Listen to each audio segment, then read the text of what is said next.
Hello everyone. This is the last part of our company accounts RTP where we are solving the RTP of June 2023. Okay. Now check.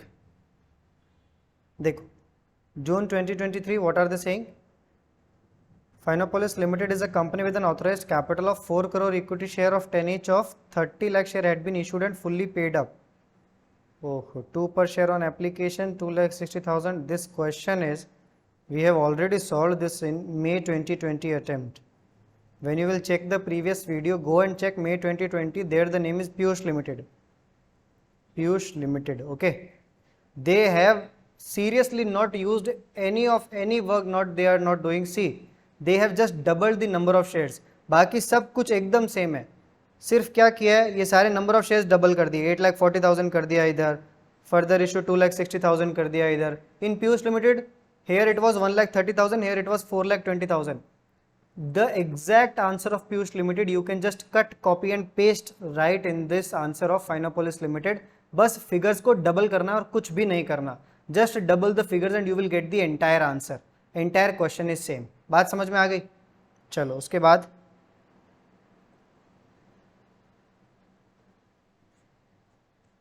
मैंने space already दे दिया है तो आप लोग आराम से journal entry लिख पाओगे. उसके बाद देखो सेकंड क्वेश्चन क्या बोल रहा है. देखो एकदम सेम क्वेश्चन है, सिर्फ फिगर डिफरेंट है. कोई नया कंसेप्ट होता ना तो करते ना तो समझ में भी आता. एकदम सेम चीज़ को करके कोई फायदा नहीं है, सिर्फ टाइम वेस्ट होगा. आप लोग जरूर कर लेना क्योंकि आपके लिए प्रैक्टिस है. वो बात समझ में आई? एग्जाम लिखना है, गीता नहीं लिखनी वहां पे जाके. Give necessary journal entries for the forfeiture and re issue of shares. ठीक है भाई. अवतार limited forfeited 900 shares of 10 each fully called up. ठीक है. I have already told you called up amount you have to write in share capital account debit. तो मैं यहाँ पे पहले ही लिख रहा हूँ share capital account debit 900 into 10. तो write here 900 into 10, that is 9,000. Held by Varun for non-payment of allotment money of 3 per share and final call of 4 per share. It means they have not paid which money? They have not paid allotment money. Varun has not paid allotment money. Varun has not paid the final call also. Okay. He paid the application money of 3. See, he paid the 3 rupees. So I will write here to share forfeiture. To forfeited shares account 900 into 3. It means we have received this much money and we will keep this much money with us only. Okay. What amount he has not paid? Allotment and final call. To share allotment. To share final call. Allotment में कितने रुपए? 3 rupees. So write here 900 into 3. Final call पे 4 rupees. 900 into 4. 3,600. बात समझ में आ गई? एकदम आसान. These shares were reissued to Nitesh for 8 rupees per share. ठीक है भाई. रीइशू 8 रुपये में किया. इसका मतलब कितना डिस्काउंट दिया? देखो, always check this amount. 10 rupees was the amount we reissued for 8. It means the discount is 2 rupees. So यहाँ पे लिखो bank account debit forfeited shares account debit to share capital account. भाई कितने रुपए आए बैंक में? 900 शेयर्स के 8 rupees आए.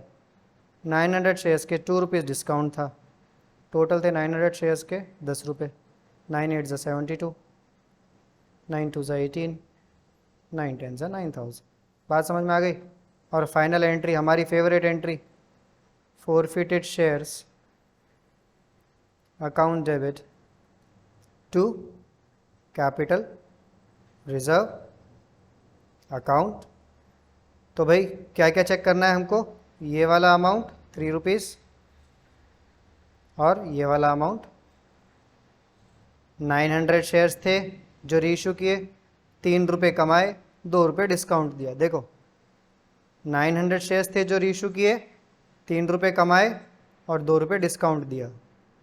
900 इंटू 1 विल बी 900 एंड 900. बात समझ में आ गई?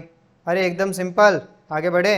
देखो X Limited forfeited 200 shares of 10 rupees each 7 called up, called up important है हमारे लिए, तो लिखो share capital account debit 200 into 7, 1400, on which Naresh had paid application and allotment money of 5 rupees. अच्छा, we called and told them to pay 7 rupees. They have paid only 5 rupees. Understood? It means they have not paid how much? They have not paid 2 rupees. Have they mentioned which money they have not paid? See, they are telling application and allotment money 5 rupees they have paid. It means 2 rupees on first call they would not have paid. But there can be 1 rupee on first call and 1 rupee on second call also. For just an argument, we can think like that also. So what will you do? You will write here share capital account debit, 2 forfeited share.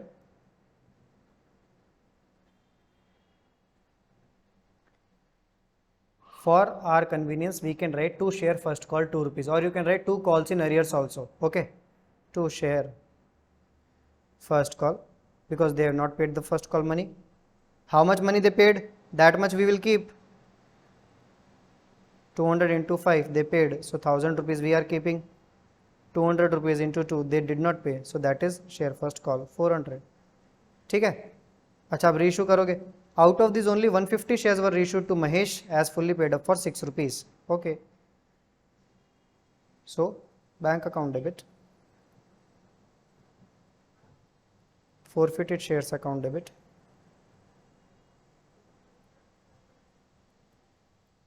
to share capital.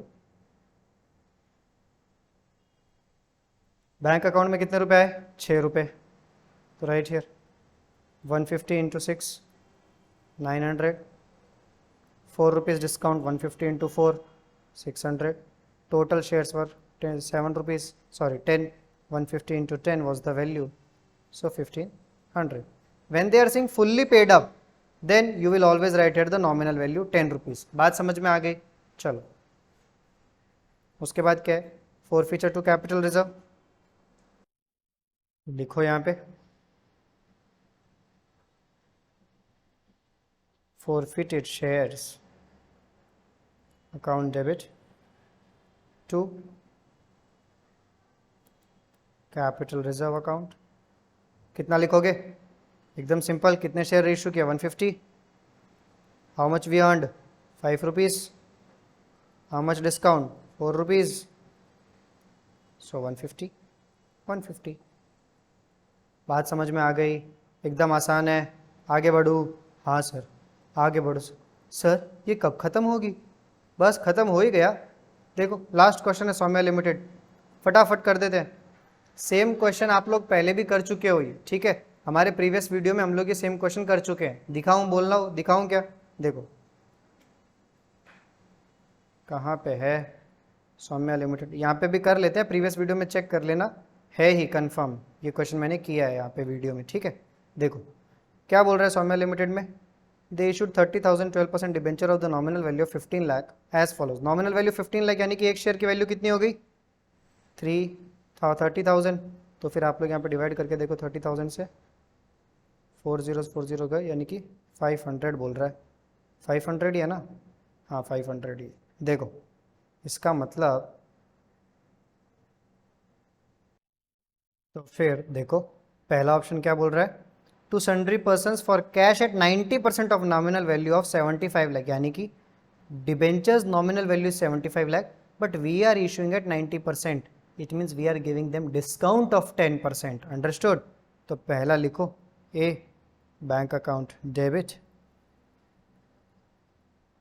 To debenture application.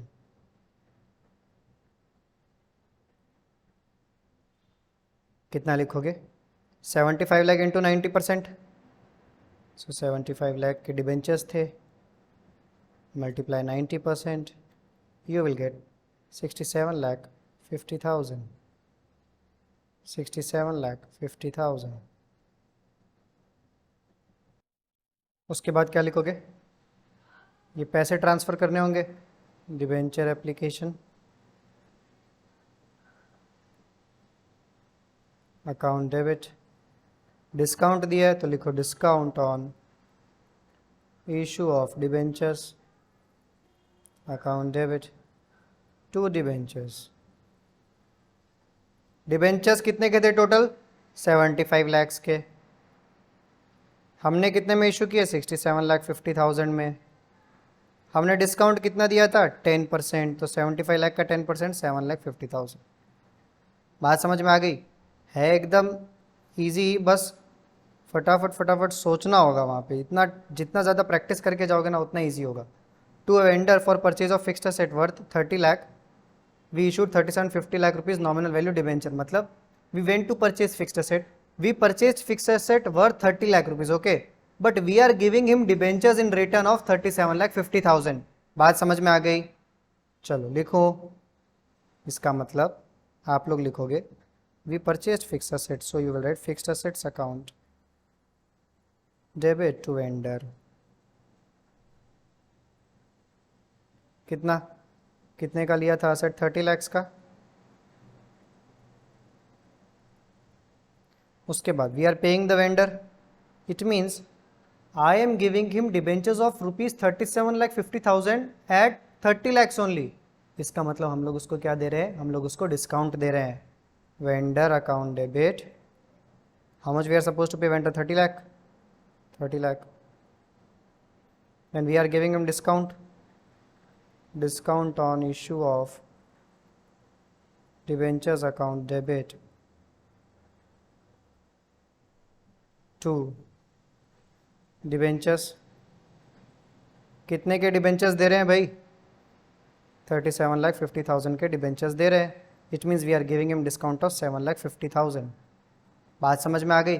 He is giving us fixed asset of 30 lakh, we are giving him debentures of 37,50,000। It means we are giving him discount of 7,50,000। Understood? या फिर आप ऐसे सोचो, we are issuing debentures of 37,50,000 but that person is paying us only 30,000। Understood? If he is paying less, it means what? It means we are giving him discount, right? He is not paying in cash, he is paying in fixed asset. बात समझ में आ गई? ऐसे भी सोच सकते हो, दोनों सोच सही है, ठीक है। अच्छा, अभी सी पॉइंट क्या है?